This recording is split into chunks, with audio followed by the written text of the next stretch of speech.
Hey everybody, today we are on day 8 of our 12 days of Christmas.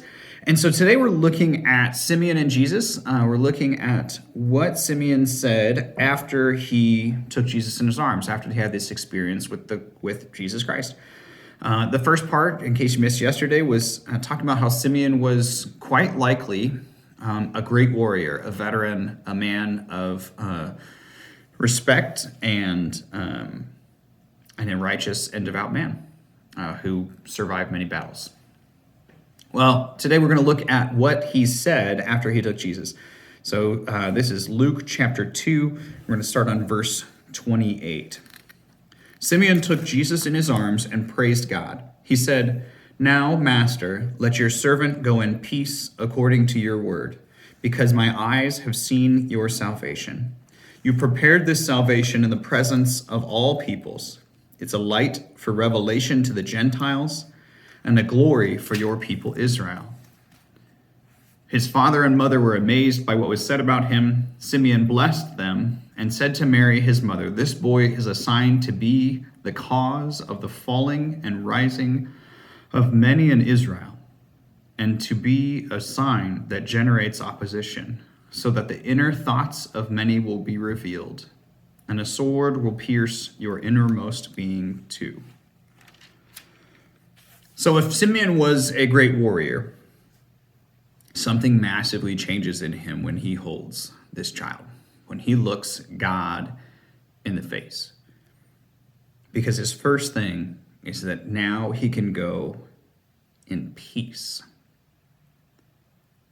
This idea that a warrior would go who is renowned for his rebellion has changed his way of life, that now he's going in peace rather than in war, rather than to gather the forces. Says that something has happened in this moment where he sees that this Jesus, this Christ, this Messiah, this anointed one is different than what he expected. As someone who was looking for the restoration of Israel, as a sovereign nation outside of Rome's rule, he was looking for a general. And instead, he sees the child of God. In this, a couple of really remarkable things happen. He realizes that this revelation, this baby, is a revelation for Gentiles as well as a glory for the people of Israel. Now, that's really, really remarkable, because this, for the most part, the people of Israel have been for themselves. They have been God's chosen people. And even though they have reached out and helped different places at different people and accepted people into the fold, for instance, Ruth, who was not a Jew, was welcomed into the family and even as a part of Jesus's lineage. And so we have pretty remarkable moment where this child is no longer seen as just for the people of Israel, but that now he is a light for the Gentiles as well, which basically means for everybody.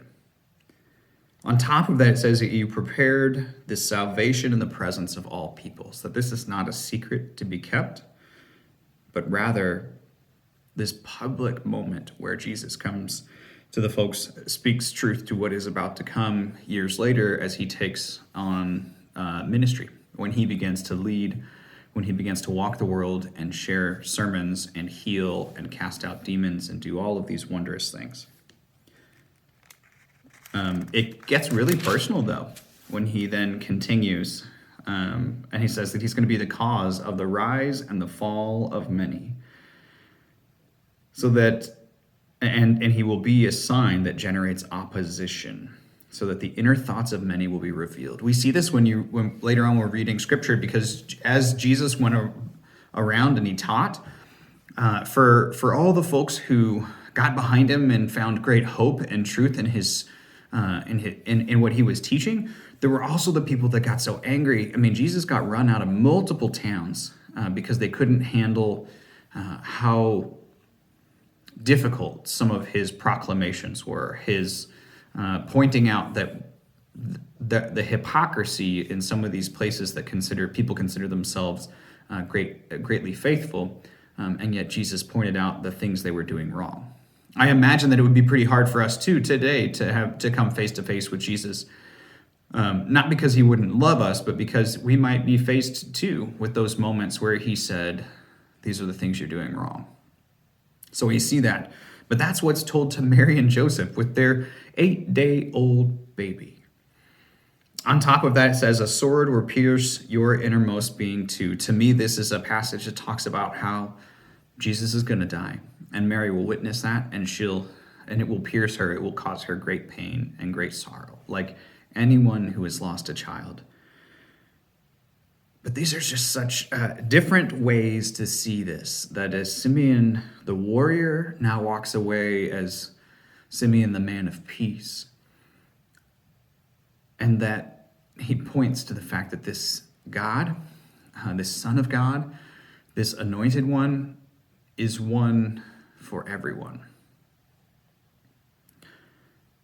So I'd like you to think about that today. Who do we think might be excluded in our own heads? Not that we think Jesus would exclude, but who are the people that bother us or we think aren't good enough, or they're sinners, or fill in the blank for whatever that is for you today. And then think about the fact that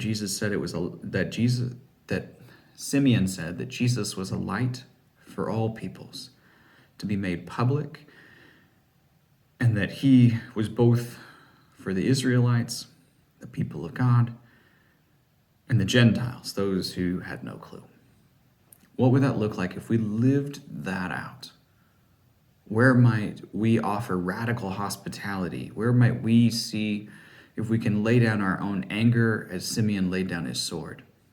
How might we live out the callings of grace and love that we see in this transformative moment? Anyway, enjoy the rest of your day. God bless.